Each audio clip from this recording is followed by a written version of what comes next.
우리 말씀 사도행전 이어가겠습니다. 6장 1절로 6절 볼륨을 조금만 높여주십시오. 같이 읽겠습니다. 사도행전 6장 강해 이어갑니다. 같이 읽겠습니다. 시작. 그때 제자가 더 많아졌는데 헬라파 유대인들이 자기의 과부들이 매일의 구제에 빠짐으로 히브리파 사람을 원망하니 12사도가 모든 제자를 불러 이르되 우리가 하나님의 말씀을 제쳐놓고 접대를 일삼는 것이 마땅하지 아니하니 형제들아 너희 가운데서 성령과 지혜가 충만하여 칭찬받는 사람 7을 택하라. 우리가 이 일을 그들에게 맡기고 우리는 오로지 기도하는 일과 말씀 사역에 힘쓰리라 하니 온 무리가 이 말을 기뻐하여 믿음과 성령이 충만한 사람 스데반과 또 빌립과 브로고로와 니가노로와 디몬과 바메나와 유대교에 입교했던 안디옥 사람 니골라를 택하여 사도들 앞에 세우니 사도들이 기도하고 그들에게 안수하니라. 아멘. 할렐루야. 이 늦은 시간에 우리 아이들이 또 우리 청소년들이 우리 청년들이 또 직장에서 사업과 일터에서 바쁘고 힘든 중에도 기도의 자리에서 기도하는 모습들을 하나님이 얼마나 기뻐하시는지 모릅니다. 유아실이는 또 저 2살, 3살 된 아이들까지 할렐루야. 우리 오아비 애들이 얼마나 뜨겁게 기도하고 찬양하는지 목사가 보기에도 이렇게 이쁜데 우리 주님 보실 때 얼마나 이뻐하실까 그런 마음이 듭니다.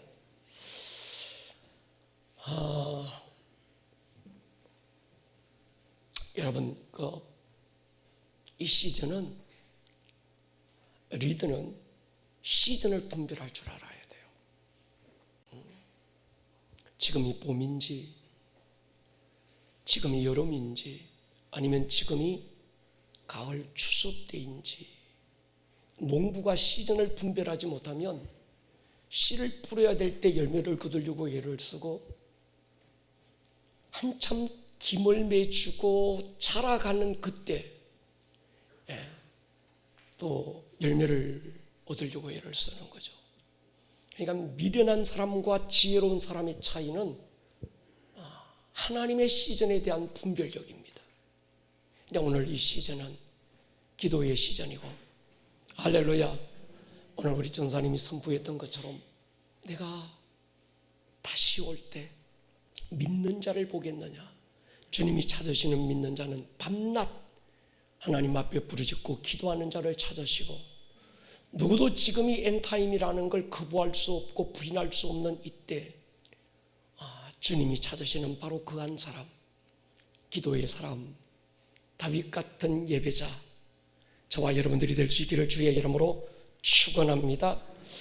여러분 프로의 특징이 있습니다. 아마와 프로의 차이점이 있는데 프로는 어떤 테크닉과 기술보다는 기본기가 잘 되어 있습니다. 그래서 경기를 뛰기 전이나 경기를 뛰고 난 후에도 어떤 전략과 테크닉을 연습하는 게 아니라 가장 기본되는 기본기를 연습하는 거예요. 세계적인 축구 선수 호날두나 메시나 호나치뉴나 손흥민 같은 이 축구 선수들 아니면 김연경 씨 같은 어떤 이런 배구 스타 또 아니면 최경주 같은 골프 선수들의 특징은 기본 슈팅과 기본 샷 연습을 굉장히 많이 합니다. 세계 탑인데요. 그래도 그들은 매일 기본으로 돌아가서 그 기본기를 점검하는 거예요. 기본이 무너지면 다 무너지는 겁니다. 여러분 영적 세계도 마찬가지입니다. 신앙의 기본기가 참 중요합니다.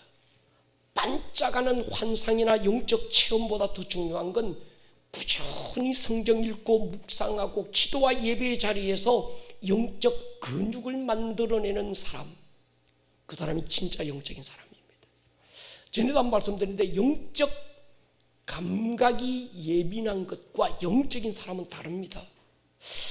소위 촉이 있다는 사람들이 있잖아요. 영적으로 그 영이 민감한 촉이 있는 사람이 있습니다. 영적 센스가 민감해서 어떤 다른 사람들이 감지하지 못하는 걸 감지하는 능력이 있는 사람이 있습니다.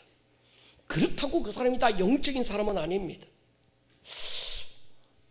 성령님 안에서 거듭난 영적 감각이 아니면 그 사람은 귀신 충만한 혼적 민감함이 앞서게 됩니다. 그러니까 그런 사람들 무당 앞에 가면요, 당신 신 내리니까 신 받으라고 그래요.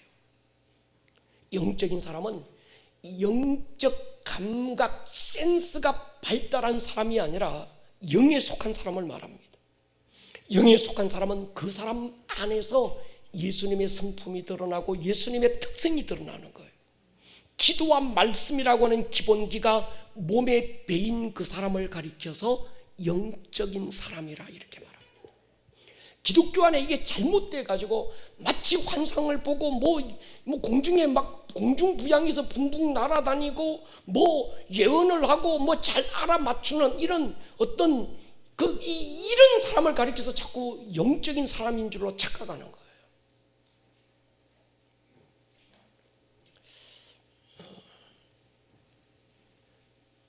영적 기본기가 잘 돼 있는 사람. 그래서 우리 교회에서 어떤 분이 그런 얘기 하시더라고요. 야, 우리 교회 아름다운 꿈의 교회는 1년에 온 성도들이 1년에 성경을 3번씩 읽어. 그랬더만 친구들이 야, 미쳤냐 그러더래요. 그것만이 아니야. 묵상까지 매일 해. 야, 헐, 그런 미친 교회가 어딨냐. 여러분, 기본이 무너진 시대예요. 그 사람들이 예수 안 믿는 사람들이 아니고 교회 다니는 사람들인데도 기본기가 무너지고 나니까 무엇이 영적인지를 모르는 거예요. 하나님은 어떤 사람을 쓰실까? 영적 기본기가 탄탄한 사람을 쓰는 줄로 믿습니다. 그러니까 이게 예배와 기도와 말씀이 준비 안 된 사람은요, 어쩌다가 쓰임 받는다고 하더라도 오래 못 갑니다. 갑자기 내가 산기도 가서 불 받아가지고 난 하나님이 나를 콜링했나 봐. 그래서 난 신학교 가야 돼. 그래서 목회자가 된 분들을 보면 처음엔 굉장히 뜨거울 수 있습니다. 전도 다니고 간정집회 쫓아다니고 죽으면 죽으리라 얼마나 열심인지 모릅니다. 근데 제가 그런 사람 치고 오래 가는 사람을 못 봤습니다. 왜 그럴까? 기본기가 안 된 거예요. 영적 고수는 사역을 하다가도 수시로 자기 영적 기본기를 점검해요. 끝없이 말씀으로 돌아가고 또 기도의 자리로 돌아가고. 하수는요, 말만 하면 영적으로 어쩌고 저쩌고 하다가 꿈 쫓고 환상 쫓고 그러다가 끝나버려요. 우리 교회는 정말 영적인 교회라고 소문나 있지만 영적 기본기가 탄탄한, 공중부양하고 막 날아다니는 그런 교회가 아니라 끝없이 어린 아이들부터 어른들에게까지 하루에 10장씩 1년에 3독은 기본이고, 어떤 사람은 1년에 10독, 어떤 사람은 1년에 18독 막 해나가는 사람들이 있잖아요. 성경만 읽는 것이 아니라 매일 성경 묵상해가지고 그 묵상을 올리고 함께 그 말씀의 은혜를 함께 공유하고 나누고. 그러니까 이 영적 기본기 위에 세워졌을 때 교회가 건강한 겁니다. 코로나가 그걸 점검해 주었어요. 영적 기본기가 안 된 교회들은요, 지금 다 무너졌습니다.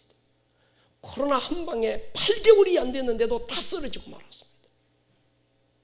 이게 탄탄한 교회, 우리 교회는 갈수록 든든한 줄 믿습니다.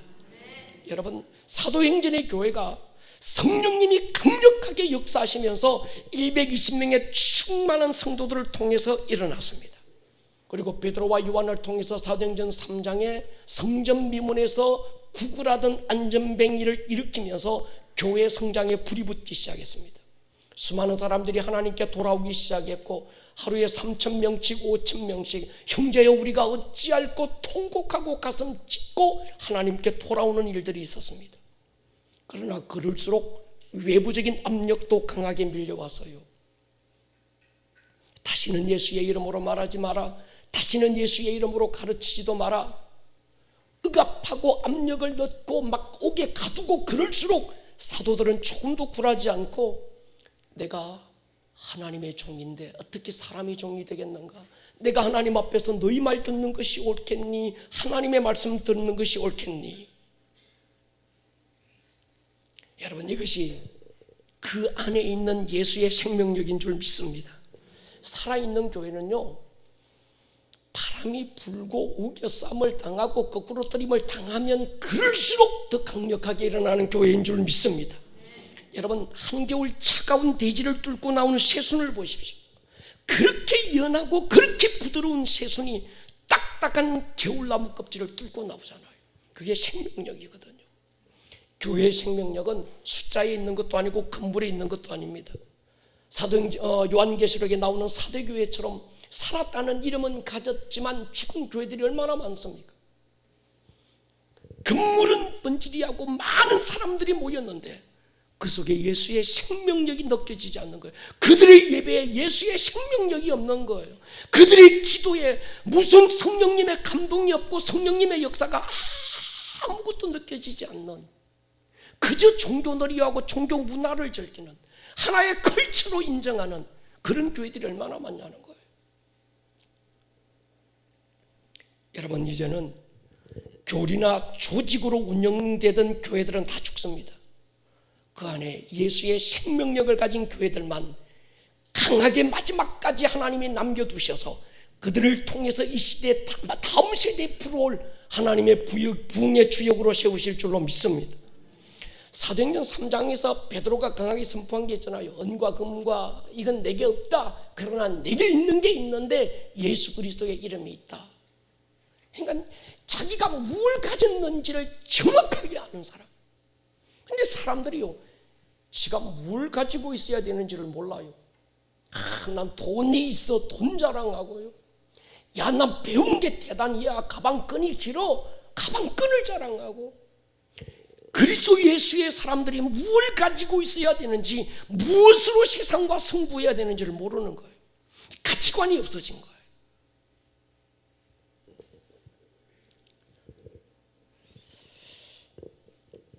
생명력은 돈의 힘에서 나오는 것도 아니고 학력이나 명예에서 나오는 것도 아니고 내 안에 있는 예수의 이름에서 나오는 줄로 믿습니다. 그래서 우리는 내가 무엇을 가지고 있는지를 날마다 점검해야 돼요. 내가 정말 내 안에 예수의 이름이 있는가? 그 예수 이름에 약속되어 있는 하나님의 약속이 나를 통해서 나타나고 있는가? 그러니까 여러분, 성도는 나는 예수님의 이름을 가졌다, 이 말은 뭔가 하면 내게 예수의 생명력이 있다는 거거든요. 동의하십니까? 여러분, 영적인 사람이라고 하는 건 자기 안에 있는 예수 그리스도의 이름과 그 예수의 생명력을 가지고 세상 앞에 당당하게 나서서 나 은과 금은 없어야, 그런데 있는 게 있어야 뭔데? 내 안에 예수의 생명력이 있어. 우리 청소년들 아멘. 어디 갔노 다 청소년들아? 할렐루야.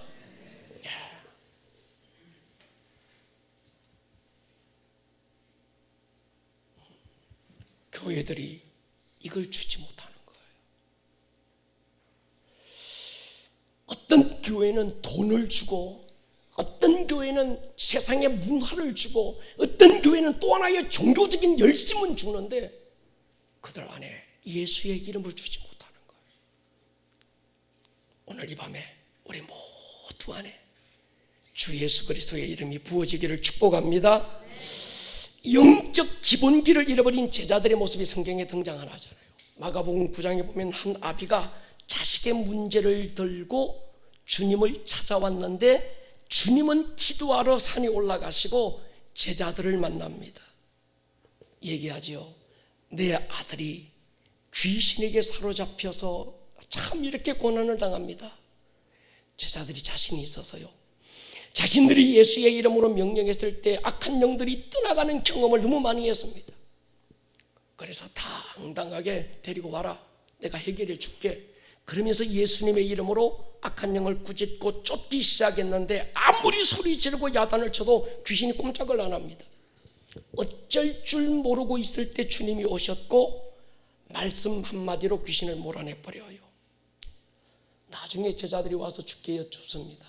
우리는 어찌하여 쫓아내지 못했습니까? 주님이 한 말씀 안 해주셨어요. 기본기로 돌아가라. 너희의 영적 기본기를 점검해라. 기도 외에는 다른 교가 나갈 수 없다. 할렐루야. 여러분, 오늘 이 밤에 우리가 공중부양하려고 온 게 아닙니다. 영적 기본기인 말씀과 기도를 다시 붙드는 밤이 될 수 있기를 축복합니다. 오늘 체력 기도의 현장에 오신 여러분들은 어떤 문제를 가지고 오셨던지 그 문제를 풀 수 있는 길이 다른 데 있지 않다는 걸 기억하셔야 합니다. 말씀과 기도에 있습니다. 할렐루야. 그래서 끝없이 말씀과 기도라고 하는 영적 기본기에 대한 체크가 필요해요. 내가 아니면 누군가가 내 영적 체크 시스템을 만들어줘야 합니다. 부부간에도요. 요즘 당신 기도 안 하는 것 같아. 요즘 당신 말씀이 조금 부족한 것 같아. 그게 자존심 상해서 기분 나빠서 에이씨 때려쳐라 이러면 안 되고, 할렐루야, 겸손함으로 주님의 음성으로 받아서 또다시 자기를 점검해 나가야 되는 거예요.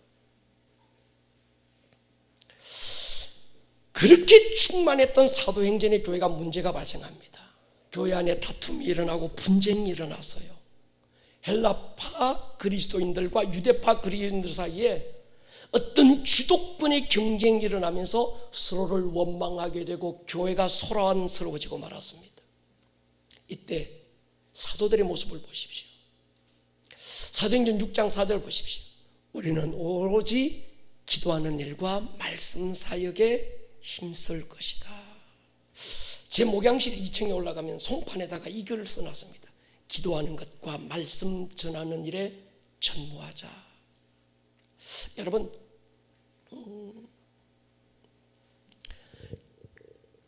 교회 안에 문제가 일어났다.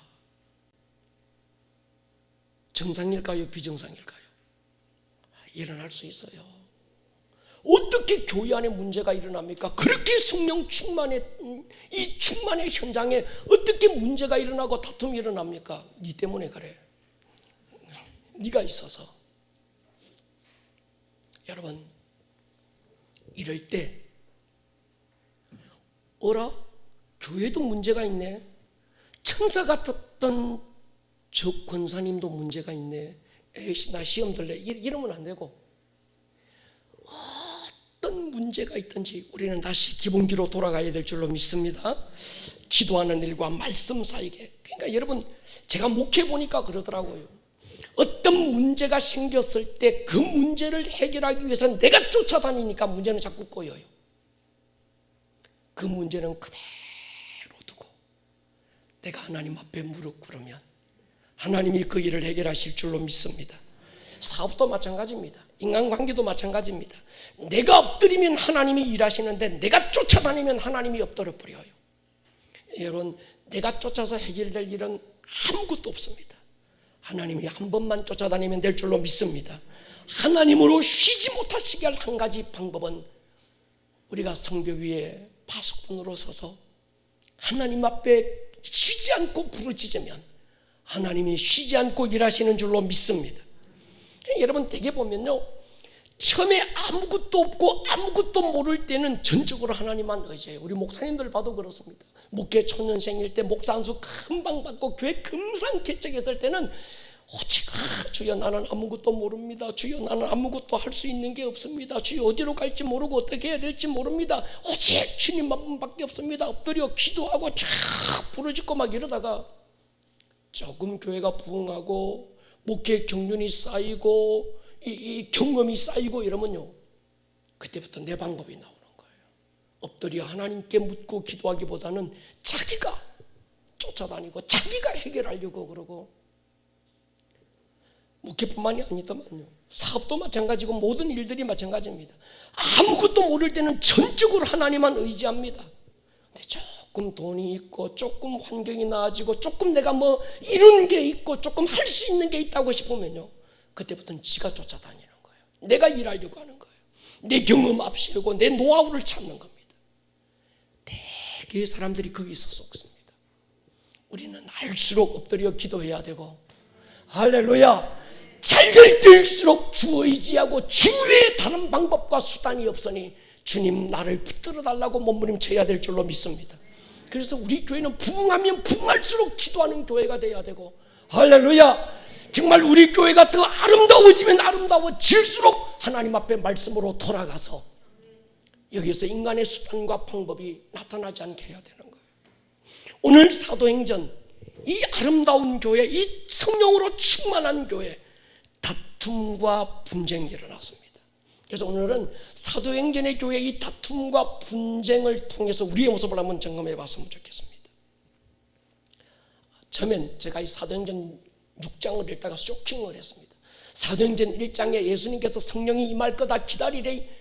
그래서 120명이 전심으로 기도하다가 사도행전 2장 넘어가서 성령님이 강력하게 임하면서 그들이 성령을 받고 성령 체험하고, 사도행전 3장에 막 베드로와 요한이 안전병이 막 일으키고, 사도행전 4장에는 담대하게, 사도행전 4장에 그들의 기도 보십시오. 주여 저들의 위협함을 하가마옵시고 종들로 담대히 하나님의 말씀을 전하여 주시고 손을 내밀어 병을 낫게 하시고 표적과 기사가 거룩한 종 예수의 이름으로 이루어지게 하옵소서. 빌기를 다음에 막 땅이 진동하고 흔들렸던 그런 교회.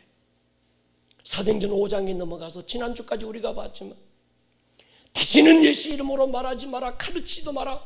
너무 당당하게 나는 예수의 이름 때문에 욕먹고 얻어 터지고 자존심 상하는 그 일에 합당한 자로 나를 여기면서, 할렐루야, 조금도 흔들리지 않았던 이 사도행전 교회가 사도행전 6장이 딱 오니까요 환상이 깨지고 말한 거예요.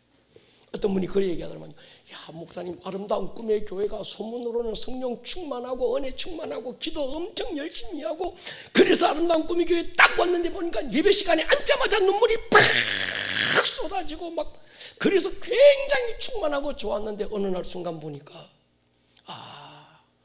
이 교회도 인간의 냄새가 나타나기 시작하고, 이 교회도 인간의 모습이 보이기 시작하고, 그래서 많은 사람들이 시험 들기도 하고 어떤 분들은 교회를 떠나기도 하고. 여러분, 문제가 아니라 그 문제를 바라보는 우리의 시각이 문제거든요. 오늘 이 사도행전 교회 보십시오. 분쟁이 났습니다. 상상하기 어려운 거죠. 성령 충만한 교회, 영적으로 성장하고 있는 교회도 여러분 아무리 은혜에 젖어 있는 영적 리더들도 다툼이 있고 분쟁이 있고 그렇습니다. 바울과 바나바 보십시오. 너무 심하게 다투잖아요. 성경은 심하게 다퉜다 그러는데 제가 볼 때 그 육박전은 안 갈, 육박전 갈 어떤 그 찰나까지 간 것 같아요. 막 핏대 올리고 고함 지르고, 여러분 막 서로 다투고 싸울 때 그냥 조용하게 웃으면서 안 다투잖아요. 또 바울의 그 성격 있잖아요. 막 갈라졌어요. 여러분 착각하지 마셔야 합니다. 리더도 사람인 줄 믿습니다. 리더를 사람 이하로 볼 필요도 없지만 그렇다고 사람 이상으로 보아서도 안 됩니다. 제가 늘 말씀드리잖아요. 우리 교회에 자기가 스스로에게 점수를 매겨서 목사님 나는요 한 59점 조금 넘어서 60점 될 듯 말 듯해요. 그 사람은 다른 교회 가야 됩니다. 이유가 담임 목사가 60점밖에 안 됩니다. 인격으로 보든 영적으로 보든 성품적으로 보든 제가 제 꼬라지를 볼 때 딱 60점이에요.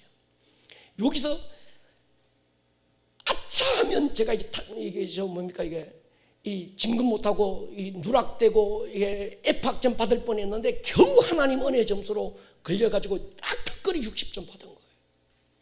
그 60점 가지고 지금 30년간 목사로 지금 목회하고 있는 거예요. 그런데 성도님이 61점, 62점 되면 힘들잖아요. 제가 저도 버겁고 그 사람도 은혜 안 되고. 그러니까 그런 분들은 다른 교회 다 훌륭한 목사님 그런 데 가서 신앙생활 해야 맞아요. 여러분 교회는 그런 곳입니다. 교회는 사람이 모인 곳이고 그래서 병원이고 목욕탕이고 공사 중입니다. 교회의 이런 모습 보고 실망하지 않을 수 있기를 주의 이름으로 축원합니다. 아직은 냄새나고 부족하고 주고받은 상처 때문에 아파 신음하는 사람들이 모인 곳이 병원이잖아요. 그러면서도 팔 부러진 사람이 다리 부러진 사람 보고 병신이라고 욕하고, 나는 팔은 부러지지만 다리가 성하니까 부러진 네 다리 내가 대신 대줄게. 다리 부러진 사람, 나는 다리는 부러졌지만 팔은 성하니까 팔 부러진 네 팔이 대줄게. 그래서 서로 어깨를 쌓고 춤추고 위로하고 격려하고, 그게 교회잖아요. 할렐루야. 그렇습니다. 기도하는 교회도 문제가 있고 어려움이 찾아올 수 있습니다. 그러나 다른 게 있습니다. 기도하는 교회는 문제를 돌파하는 줄 믿습니다. 절대로 문제를 피하지 않습니다. 산이 가로막고 있으면 돌아가야지, 여기가 아닌가 봐, 여기서 주저앉아야지, 그러지 않습니다. 기도하지 않는 사람, 기도하지 않는 교회는 문제가 딱 부딪히면요, 거기서 좌절하고 끝나버려요. 주저앉아버려요. 그러나 기도하는 사람은 문제가 오면 태산 같은 장벽이 가로막아도 큰 산아 네가 무엇이냐, 내 앞에서 평지가 되리라. 할렐루야. 주여 터널을 만들어서라도 뚫고 지나가게 하여 주시옵소서. 해답을 찾고 문제를 돌파하려고 하는 거예요. 이게 살아있는 교회. 그 교회가 우리 교회인 줄 믿습니다. 기도 안 하는 교회는요, 조금 어려우면 니파 내파 분쟁이 일어나서 그거 가지고 서로 뭐 내가 맞냐 네가 맞냐, 내가 크냐 네가 크냐, 그거 가지고 삿대질하고 머리 짓듣고 싸우고 그러다가 쪼개져 버리고 다 공중거 떠들져 버립니다. 그러나 기도하는 교회는 어려움이 오면 올수록 성령이 하나 되게 하심을 따라 하나가 될 줄로 믿습니다. 그러니까 우리 교회 모습이 바로 그 모습이잖아요. 코로나가 오면 올수록 우리는 더 하나가 되고 예배를 갈망하고, 할렐루야, 기도의 자리를 사모하여 주 앞에 엎드리게 되고, 이 밤에 저 아이들까지 보십시오. 저게 뭐 한다고 막 찬양할 때 두 손 들고 쫙 하고 기도할 때 보면 아주 막 얼마나 기쁜지 말이죠. 여러분, 사도행전의 교회가 분쟁이 일어나고 다툼이 일어났는데 문제가 뭘까요? 나쁜 일 때문에 일어났습니까? 좋은 일 때문에 일어났습니까?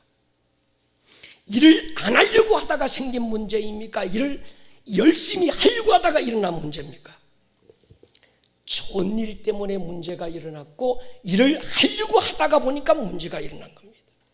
무슨 말인가 하면, 여러분, 우리가 하나님의 일을 하다가도요, 문제가 일어날 수 있어요. 다툼이 일어날 수 있습니다. 이스라엘 백성들 보십시오. 이스라엘 백성들이 가장 중요하게 생각했던 영성 세 가지가 있어요. 이 세 가지가 그들이 생각했던 영성의 바로메타, 영성의 기준이 된 세 가지가 있는데, 그 가운데 첫 번째가 뭔가 하면 기도입니다. 얼마나 저 사람이 기도 많이 하는가가 영성의 기준이었어요. 또 하나 금식. 내가 40일 금식을 몇 번 했어야, 야, 저 사람 영적 고수네. 나는 금식하고 눈만 감으면 밥그릇만 보여, 저 사람은 영적 하팔인가 보다, 이렇게 생각하는 거예요. 두 번째는 구제, 세 번째는 구제죠. 그러니까 기도와 금식과 구제가 유대인들에게 있어서 영성의 척도가 됐습니다. 예수님도 산상수훈에서 세 가지에 대해서, 외식에 대해서 얘기합니다. 이 세 가지는 절대로 외식하지 마라. 기도하다가 외식된 기도가 있을 수 있고, 금식하다가 외식할 수 있고, 구제하다가 외식할 수 있다는 거예요. 여러분, 기도가 중요한 일이고 금식이 정말 중요한 일이고 구제가 아름다운 일이지만, 이 일 때문에도 분쟁과 다툼이 일어날 수 있다. 주의 일을 하다가 그 일 때문에 시험이 찾아올 수 있습니다. 그럴 때 우리는 낙심하지 않을 수 있기를 축복합니다. 사도행 6장 1절 보십시오. 그때 제자가 더 많아졌는데 헬라파 유대인들이 자기의 과부들이 매일 구제에 빠졌다. 어디 뭐 술독에 빠진 게 아니잖아요. 여러분, 그죠?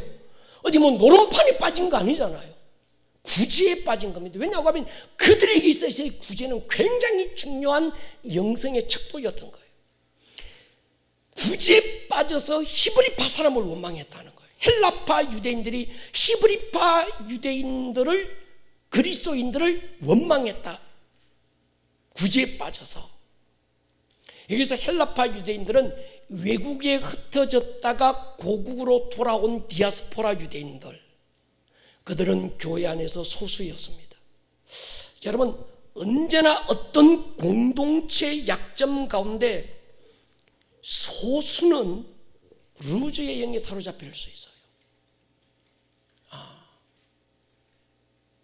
내가 조금 아웃사이드에 조금 밀려나 있다라고 스스로 생각하는 사람은 그 공동체에서, 그 목장 안에서, 우리 그 청년 공동체 안에서, 어떤 교회 공동체 안에서 내가 어떤 핵심이 안 되고 변방 아웃사이드에 내가 조금 밀려난 것 같아, 내가 주류가 아니라 조금 비주류인 것 같아 라고 스스로가 스스로를 인식하는 사람은요, 자기도 모르게 자괴감에 빠질 수 있습니다. 비교의식, 패배의식, 차별의식. 내가 조금 가난하다고 저 인간이 나 깐보나 싶고요, 내가 조금 덜 배웠다고 나 무시하나 싶고요. 그냥 하는 얘기인데 지가 그냥 그렇게 생각하는 거예요. 무슨 말씀인지 이해가 되십니까? 얼마든지 이룰 수 있는 거예요. 다른 사람들과 비교해서 스스로를 차별받는다고 생각하는 거예요. 우리 목사님은 나만 미워해. 안 미워해요.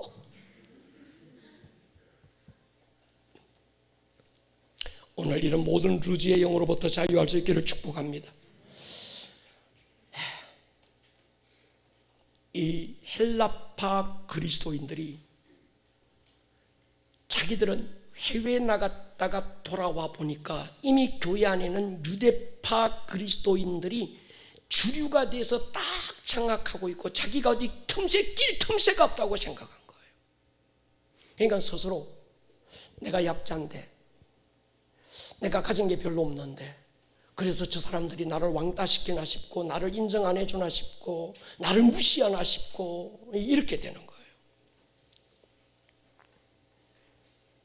누가 그렇게 해서가 아니고, 할렐루야, 스스로가 스스로를 그렇게 생각하게 만드는 거예요. 여러분, 이게 굉장히 무섭습니다. 오늘 이 밤에 이 모든 이 루즈의 영으로부터 자유할 수 있기를 축복합니다. 여러분, 닭을 잡을 때는 어디를 잡아야 되는지 아십니까? 닭은 날개를 잡아야 되잖아요. 양 날개를 등 위로 딱 붙잡으면 꼼짝을 못합니다. 고양이는 어디를 잡아야 될까요? 목덜미를 잡아야 돼요. 토끼는 양쪽 귀를 잡아야 됩니다. 사람은 어디를 잡아야 될까요?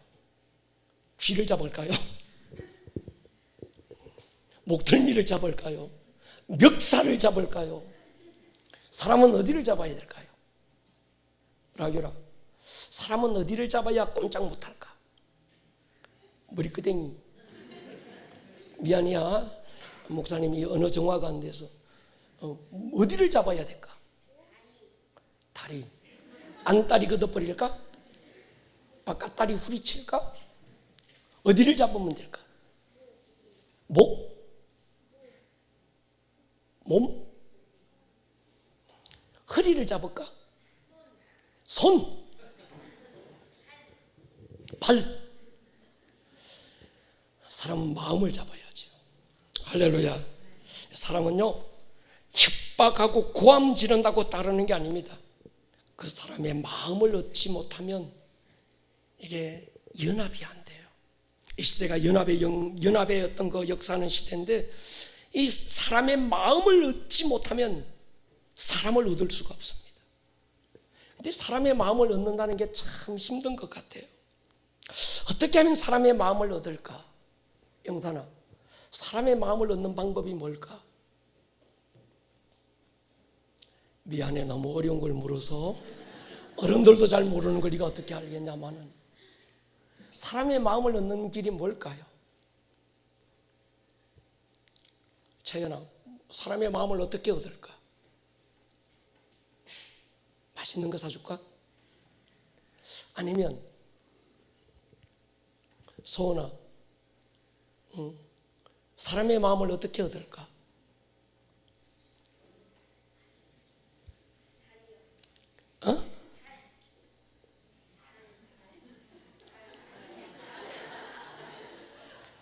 미안하다. 예, 여러분, 내 마음을 주면 돼요. 할렐루야. 그냥 내 진심을 주면 됩니다. 그러면 그 사람도 진심을 주게 되어 있습니다. 교회 일할 때, 하나님의 거룩한 하나님의 일을 할 때 우리가 생각해야 될 게 이거 같아요. 저 사람은 나하고 친하니까, 우리 목장이니까, 나하고 오래된 사람이니까 내 편에서 나와 함께 일해 줄 거야 착각하면 안 됩니다.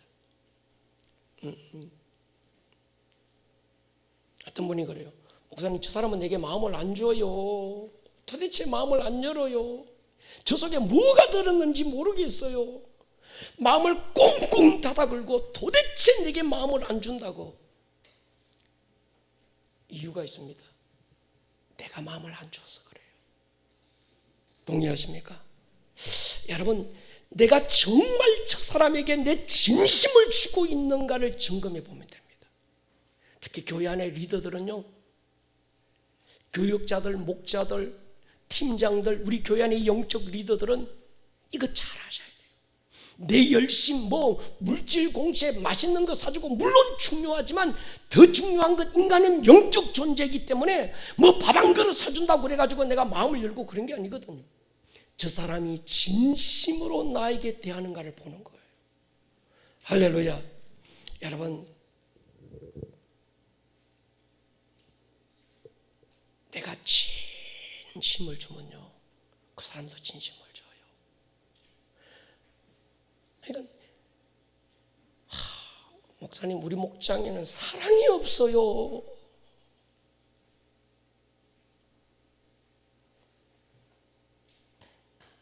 다른 사람한테 물어보면 목사님, 우리 목장 사랑이 너무 많아요. 또 이래. 이 차이가 뭘까요? 내가 진심을 주지 않아서 그래요. 아멘 하십시다. 여러분, 명작 톨스토이가 쓴 세 가지 질문이라는 소설이 있지요. 어떤 한 왕이 인생에 대해서 질문하고 그 답을 찾아가는 과정을 이 세 가지 질문이라고 하는 이 소설에서 찾아가는 그 과정을 얘기하고 있는데, 세 가지를 질문합니다. 첫 번째 뭔지 아세요? 인생에서 가장 중요한 때가 언제냐? 내 인생에서 가장 중요한 사람은 누군가? 내 인생에서 가장 중요한 일은 또 무엇인가? 톨스토이가 답을 냈습니다. 가장 중요한 시간은 바로 지금이다. 어제도 아니고 내일도 아니고 지금.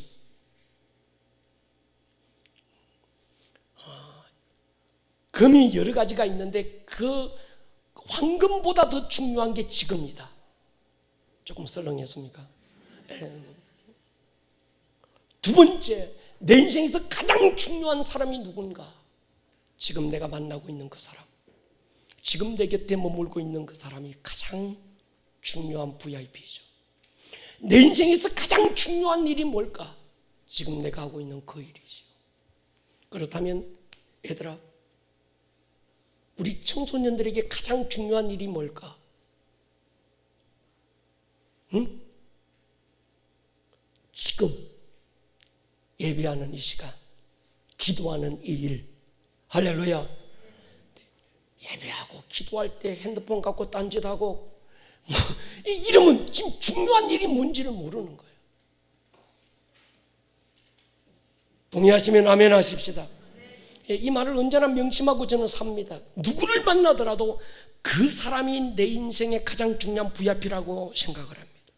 그러니까 사랑은, 이번에 어떤 책을 읽었는데 그 책이 그렇게 썼더라고요. 사랑은 내가 너를 사랑해 내 확신이 아니라 상대방이 저분이 나 사랑하는구나 인식할 때 사랑이라는 거예요. 여러분, 부모님 잘 들어보십시오. 아이들한테 야, 내가 너 얼마나 사랑하는데 근데 애는 안 사랑하는 것 같아. 애들은 그걸 못 느껴. 우리 엄마가 나 사랑한다는 게 하나도 안 느껴져. 그런데 엄마는 난 우리 애 사랑해요. 짝사랑하는 거예요. 진짜 사랑은 내 자녀가 우리 엄마가, 우리 아빠가, 우리 선생님이, 우리 담당 교육자가 나 너무 사랑해라고 스스로가 인식할 때 그게 진짜 사랑이라는 거예요. 아멘 하십시다. 당신이 옳다라는 그 책에 나왔습니다. 자, 여러분 보십시오. 내가 지금 누구를 만나더라도 만나는 그 사람이 저는 그런 마음을 가지거든요. 야, 우리 목사님이 나를 VIP로 여기는구나. 우리 목사님이 나를 중요한 사람으로, 우리 목사님한테는 내가 중요한 사람이구나라고 하는 걸 그 사람이 인식하도록 제가 애를 많이 씁니다. 이 사람 만나면서 나는 지금 딴 데 생각하는 거예요. 뭐 딴 거 막 계획하고 있고, 사람은 그거 알잖아요. 그러면 안 되는 거죠. 여러분, 말보다 중요한 게 있잖아요. 사람의 마음을 얻는 거죠. 고양이 목덜미를 잡는다고 잡지 않고 다른 데 잡으면 예리한 발톱에 우리가 핥히잖아요. 닭 날개 안 잡고 다른 데 잡으면 예리한 부리가 그냥 두지 않거든요. 마음을 잡아야 돼요. 오늘 특별히 우리 장로님들, 우리 권사님들, 마음을 얻는 은혜가 있기를 축복합니다. 교회 안에서 일을 많이 하면 할수록, 중요한 직분을 받으면 받을수록, 하나님께서 내게 맡겨주신 사명이 중하면 중할수록 주여 내게 사람의 마음을 얻는 힘을 주십시오. 아멘 하십시다. 작은 원망이 눈둥이처럼 불어납니다. 헬라파 유대인들이 히브리파 유대인들을 원망합니다. 여러분, 공동체를 무너뜨리는 건요, 뭐 어떤 이런 팬데믹이 아닙니다. 어떤 퍼펙트 스톰이라는 뭐 엄청난 막 이런 태풍이 아닙니다. 공동체를 무너뜨리는 건요, 작은 원망입니다. 더 나아가서는 섭섭한 마음의 한 구석이에요. 이 섭섭마귀가 들어오면요, 그때부터 다 무너지는 거예요. 자존심이 상하고요. 그것이 점점 원망이 불평으로, 불평이 더 커져서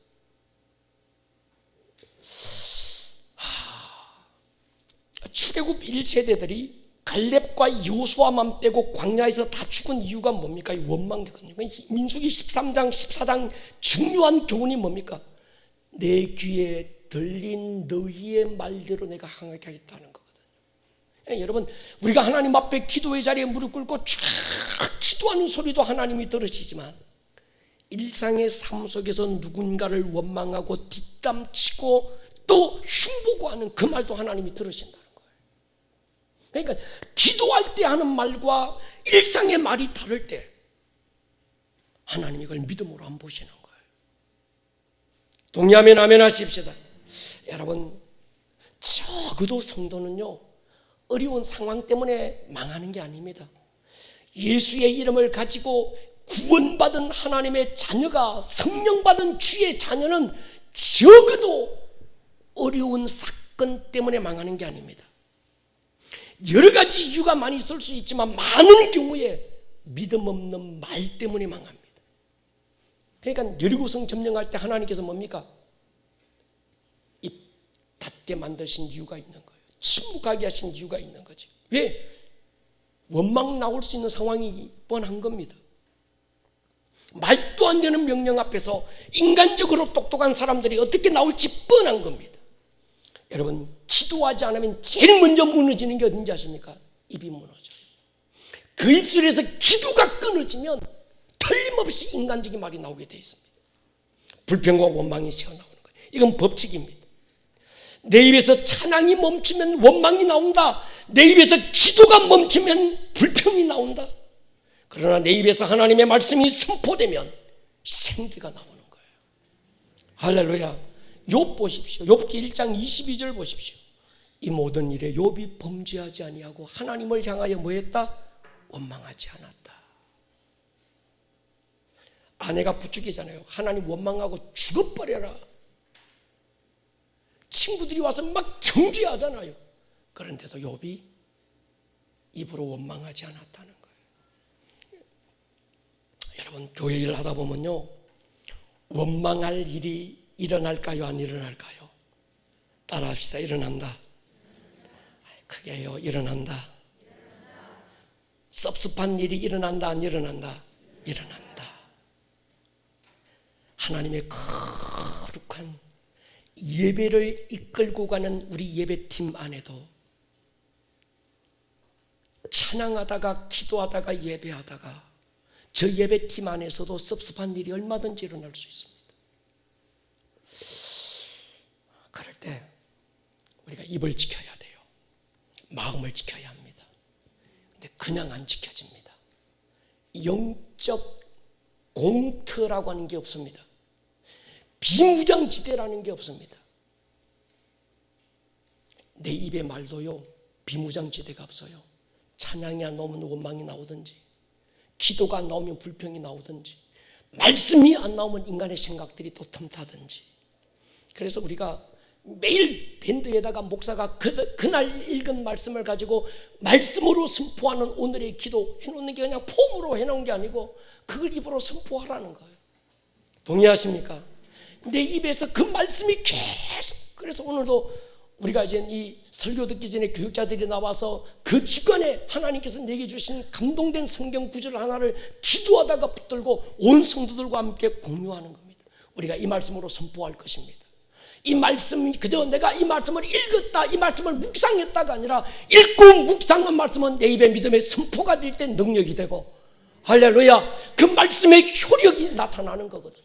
그래서 우리가 입으로 선포하자. 하나님의 말씀, 내 말은 아무런 힘이 없고 내 지식을 아무리 선포해도 의미가 없지만 하나님의 말씀은 선포할 때 그 말씀이 여리고성을 무너뜨리고, 할렐루야, 그 말씀이 죽은 자를 살리고 그 말씀이 천지를 창조하는 능력이 있다면 우리가 그 말씀으로 선포하자는 거예요. 할렐루야. 이게 조금 어느 정도 이제 되면 우리 교육자들만 하는 게 아니라 우리 성도님들 중에서 목사가 기도하다가 이번에는 어느 권사님이 철야 시간에 감동되는 그 말씀으로 좀 선포해 주십시오 부탁도 하고, 이게 온 성도들이 자기 안에 레마가 된 그 말씀을 믿음으로 선포하는, 할렐루야. 여러분, 신앙생활은요 종교놀이가 아닙니다. 이게 무슨 뭐 하나의 컬처가 아니라는 거예요. 영적 실제인 줄로 믿습니다. 제가 이런 책을 읽었습니다. 50대 품격은 말투로 결정된다, 완성된다. 제목이 좋아가지고 제가 이 책을 봤어요. 내가 50대거든. 50대의 품격이 무엇으로 완성될까? 따라합시다. 말투로 완성된다. 어떤 분은요 50대가 되고 나면 자기 주변의 사람들이 자꾸 떠나. 그런데 다른 사람들은 저 사람 주변의 사람이 왜 떠나는지를 알고 있는데 지는 몰라. 내 얘기가 아니고 이 책에 나오는 거예요. 지만 모르는데. 말투라는 거예요. 말투. 여러분 주위에 사람이 떠나고 있거든. 내 말투를 돌아보자. 할렐루야. 이 책에서 이런 말을 했습니다. 나이 50이 되어서도 말투 하나 바꾸지 못한다면 자기 인생에 대한 예의가 아니다. 자, 50대 저 안 보이소? 나이 50이 돼서도 나 원래 생겨먹은 게 이래요. 그래도 뒤끝은 없어야 아싸리 해. 그게 좋은 성경인 줄 알아요. 제일 더러운 성격인데. 미안합니다. 여러분, 자기 인생에 대한 예의가 있어야 돼. 할렐루야. 말투를 바꾸는 거예요. 따라합시다. 부드럽게 말하고 따뜻하게 말하자. 난 원래요 전라도 사람이라서 말이 좀 거칠어요. 그게 자랑이 아닙니다. 죄송합니다. 전라도 분들 다 그렇다는 거 아닌데 또 경상도 또 써먹어야지. 나는 경상도라서 말이 원래 난 사투리가 억양이 세요. 그러지 마세요. 자기 인생에 대한 예의가 아닙니다. 뛰어넘어서 하나님에 대한 예의가 아니에요. 동의하십니까? 예. 그런 분들이잖아요. 나는 원래 입만 벌리면 원망하고 불평하는 사람은요 자기가 그런 말 하는지를 또 몰라요. 참 이게 신기하더만요. 자기가 불평 전문가라는 걸 몰라. 입만 벌리면 원망한다는 걸 지만 몰라. 그래놓고 자기는 절대로 가식을 못 들고 바른 말만 한다고 생각해요. 설교를 들으면서도 이 얘기는 자기가 들을 설교가 아니라 다른 사람이 들을 설교라고 생각해요. 저 집사가 들어야 되고 우리 남편이 들어야 되는데 아니야 네가 들어야 돼요. 아멘 하십시다. 자기는 믿음의 말만 하고 바른 말만 한다고 생각하는 게 더 문제입니다.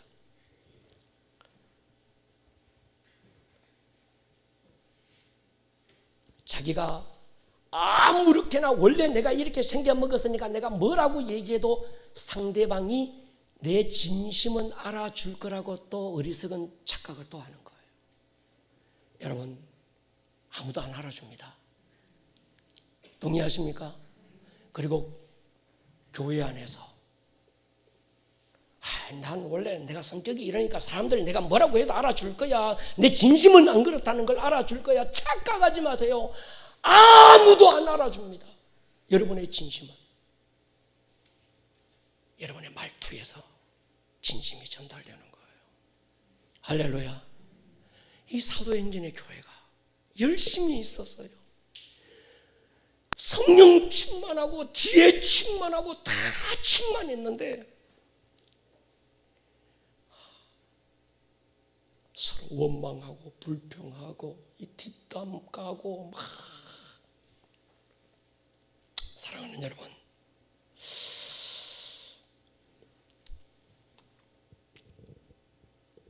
이랬으면 좋겠어요.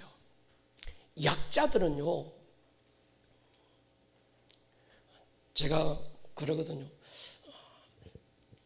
식사를 같이 하게 됐는데 제가 물었어요. 그분이 저한테 물어요. 목사님 뭘 드시겠습니까? 그래서 제가 물어요. 집사님은 뭐 드시겠어요? 나 아무거나 먹어요. 그래요? 그럼 이거 먹읍시다. 그럼 또 뒤에 가서 말이면 나는 말이야 이런 거 별로 싫어하는데 목사님 먹자고 그래가지고 어쩔 수 없이 먹었다고. 좀 이러지 말라는 거예요. 이해가 되십니까? 뭐 먹고 싶습니까? 물으면 나 이거 먹고 싶다고 얘기야. 그러니까 내가 또 그냥 해놓고 혼자 가서 막 머리 찢고 우리 목사님은 인정도 없고 우리 목사님은 사랑이 없고 제발 좀 이러지 마라 이런 거. 할렐루야. 그러니까 소위 자기가 약자라고 생각하는 사람은요, 이게 문제예요. 그러니까 자기 의사를 최대한 표현하십시오. 동의하십니까? 그러니까 원망이 어디서 나오는가? 뭐 불평이 여기서 나오는 거예요. 여러분, 하나님은 약자를 귀하게 보시지만 그러나 불평하고 원망하는 약자는 돌아보지 않습니다. 동의하십니까? 하나님은 약자라고 돌보는 게 아니라 바른 믿음의 사람 앞에 하나님은 서는 거예요. 할렐루야. 여러분, 열등감을 이길 수 있는 최고의 길이 뭘까요? 열등감을 극복할 수 있는 하나의 길이 뭘까? 따라하시다. 사랑에 빠지는 것이다. 그럼 설교 앞으로 1시간 더 하는 수가 있습니다. 사랑에 빠지는 것이다. 사랑에 빠지면요, 불평이 없어져요. 부모가 자식에게 열등감 가지는 사람을 내가 잘 못 봤습니다. 애가 엄마보다 더 이쁘네. 엊그제도 어떤 애기를 안고 두 부부가 목사님 기도받으러 왔고, 우리 교회를 이미 떠난 분들인데 애가 막 가지고 왔길래 제가 애가 왜 이렇게 이쁘냐, 엄마보다 낫네. 그럼 엄마 입이 찢어져. 목사님 그렇지요, 우리 엄마보다 낫지요, 이렇게 되는 거예요. 왜요? 사랑하니까. 동의하십니까? 제가 믿는 게 있습니다. 사랑은 열등감을 이긴다. 사랑은 절대 지지 않는다. 동의하십니까? 여러분의 목장 안에 사랑이 가득하면 열등감을 이길 수 있습니다. 우리 아름다운 꿈의 교회 안에 모든 사역팀들 안에 OK든 아니면 뭐 브릿지 선교회든 어떤 팀들 안에 중보기도 팀이든 그 팀 안에 사랑이 가득 차면 누가 나보다 나갈 때도 박수 쳐주고 맞아. 근데 그 사랑이 식으면요, 그때부터 다 원망이 되고 불평이 되고 섭섭해지고 이러는 거예요. 오늘 철학기도 시간에 잔소리가 많아져서 죄송합니다만, 자, 오늘 마지막으로 결론적으로 우리가 이 본문을 통해서 살펴봐야 될 게 있습니다. 지금 예루살렘 교회의 문제는 구제에 대한 부분입니다. 그런데 교회는 구제를 해야 되냐 말아야 되냐, 문제가 생기니까 때려치워야 되냐, 아니면 다른 어떤 방법을 찾아야 되느냐, 여기에 집중하지 않습니다. 어디로 돌아가는가 하면 기본으로 돌아가는 거예요. 본질로 돌아가는 거예요. 이 문제와 기도와 말씀에 집중하는 건 전혀 별개 같은데, 이 문제를 어떻게 풀까, 해결할까, 막 사람 찾고 방법론 찾고 뭐 이것저것 막 시스템 받고 막 이게 아니고, 그들에게 중요했던 건 사도들은 영적인 사람이라 이 문제가 어떻게 풀릴지를 아는 거예요. 하나님 앞에 엎드리는 겁니다. 기도와 말씀으로 돌아가는 거예요. 6장 3절 보십시오. 형제들아, 너희 가운데서 성령과 지혜가 충만하여 칭찬받는 7 사람을 택해라. 우리가 이 일을 그들에게 맡기고 우리는 말씀과 기도하는 일에 전무하겠다는 거예요. 하나님의 일은요, 말씀과 기도, 이 성령과 지혜가 충만해야 될 줄로 믿습니다. 성령은 충만한데 지혜가 안 충만해, 이런 사람도 있고, 지혜는 충만한데 성령이 안 충만해, 이런 사람도 있잖아요. 그러나 여러분, 우리 교회 장로님의 자리에 있던, 군사님의 자리에 계시던 어떤 누구라도 여러분, 성령과 지혜의 영이 부어지기를 주의 이름으로 축원합니다. 앞선 자리에 서면 욕먹을까 안 먹을까요? 욕먹게 되어 있습니다. 여러분 보십시오. 사도들이 이 일하다가 욕먹어서 문제가 생겨서 원망하고 불평하고, 대개 이 원망과 불평이 누구에게 갔겠어요? 사도들에게 갔습니다.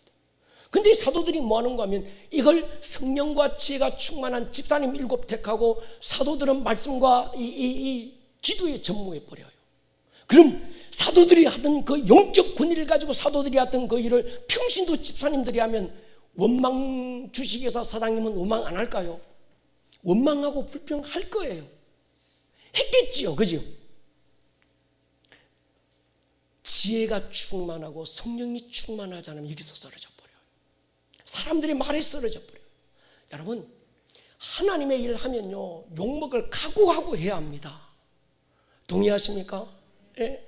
특히 우리 교회가 건축을 앞에 두고 있는데 건축위원장, 건축위원들 욕먹을 각오 안 하면 안 됩니다.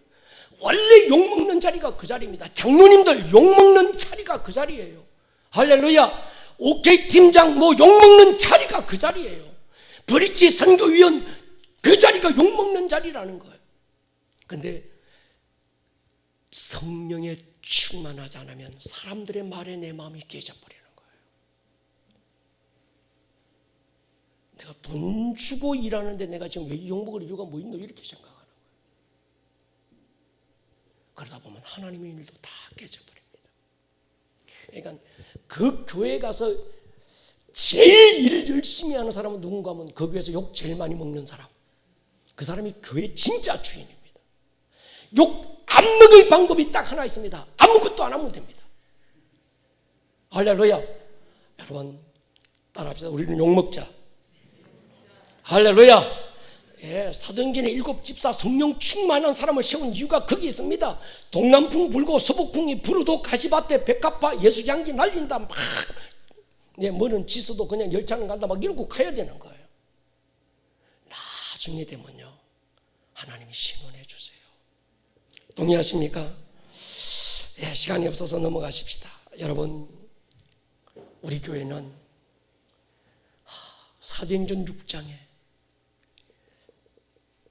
사도들이 우리는 예배와 기도, 말씀과 기도에 전무할 것이다 했던 이것처럼, 우리 교회는 앞으로 이번 주 하박국 강의 마지막으로 끝나고 다음 주부터는 우리 교회 비전에 대해서 나눌 건데, 새로운 시즌, 하나님이 만드신 새로운 질서를 어떻게 열어가고 새롭게 정렬된 하나님의 역사가 어떻게 나타날지 함께 나눌 텐데, 핵심은 예배와 기도입니다. 할렐루야. 말씀과 기도. 그래서 제가 늘 하는 말씀이잖아요. 이사야 56장 띄워보십시오. 6절 7절 같이 읽겠습니다. 시작.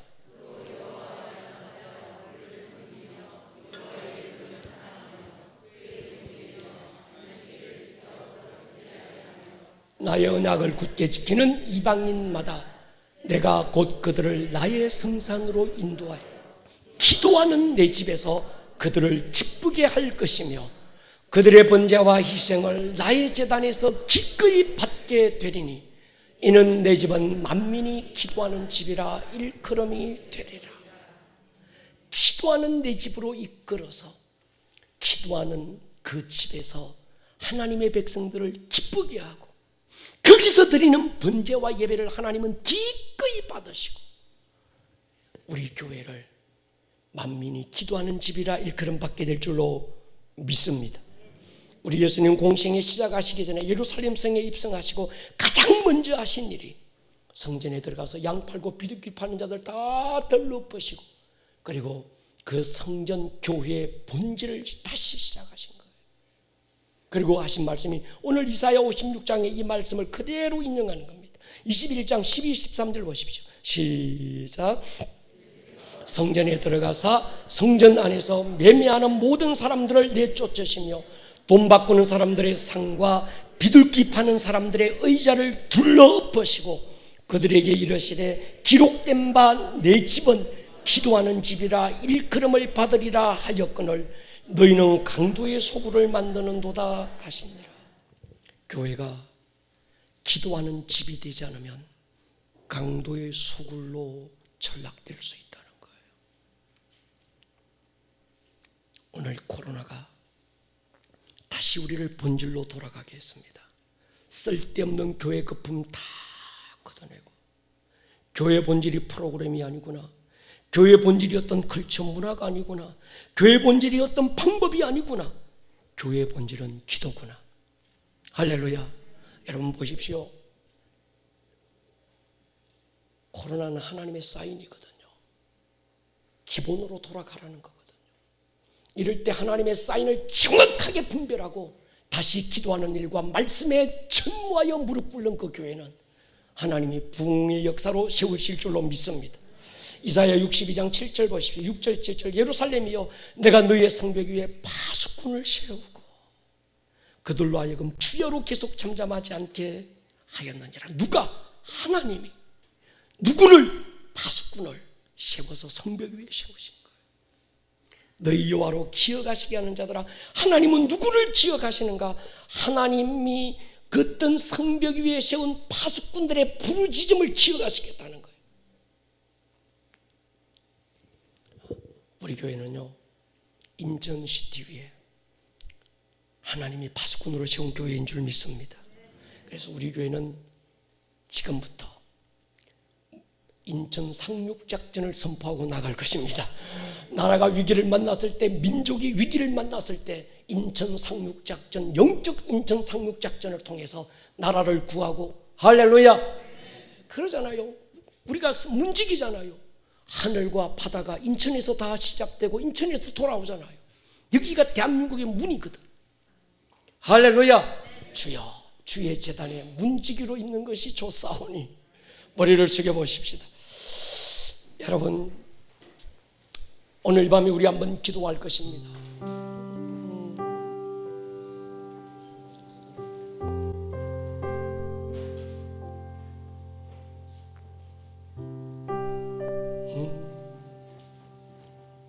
주님,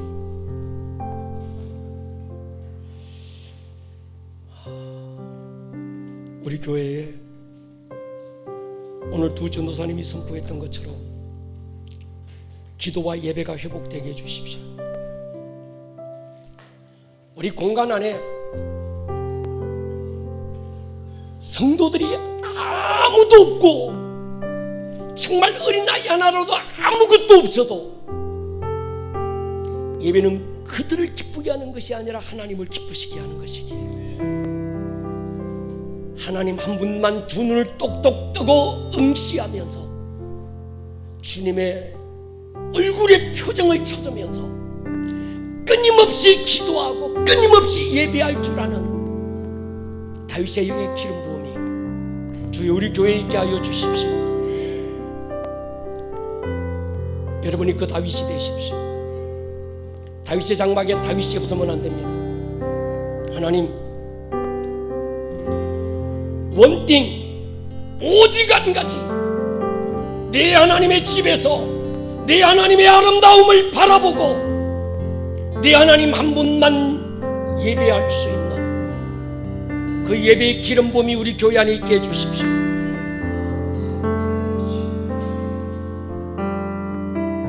이 다윗의 세대들이 일어나야 합니다. 여러분 청년들이요, 여러분 청소년들이요, 여러분들이 이 시대 다윗들입니다. 여러분들이 하나님이 구분하여 예배자로 세운 예배의 세대들입니다. 주님, 우리 교회가 지금부터, 과거에도 그랬지만 기도하는 일과 말씀에 전무하게 하여 주십시오. 다시 기본으로 돌아가고 다시 본질로 돌아가게 해주십시오. 힘으로는 걸 안 됩니다. 기쁨으로 예배하고 행복해서 기도하고 즐거이 하나님 앞에 나올 수 있는 하나님, 그런 교회가 되게 해주십시오.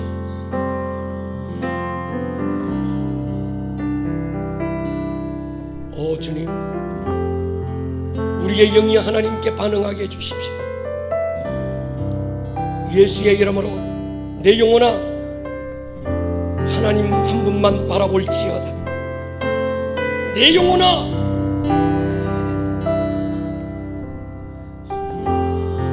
사람을 뛰어넘고 환경을 뛰어넘고 하나님 한 분만 바라볼지어다. 주님, 내가 하나님 한 분만 예배할 것입니다. 내가 전심으로 성벽 위에 세워진 파수꾼처럼 주여 우리 교회를 위하여, 주여 인천 도시를 위하여, 이 나라 이 민족을 위하여 품고 기도할 것입니다. 파도의 머리를 타고 달려오시는 부흥의 하나님, 우리 교회를 통해서 이 시대 다시 기도가 회복되고 다시 예배가 회복되는 것을 보게 해주십시오.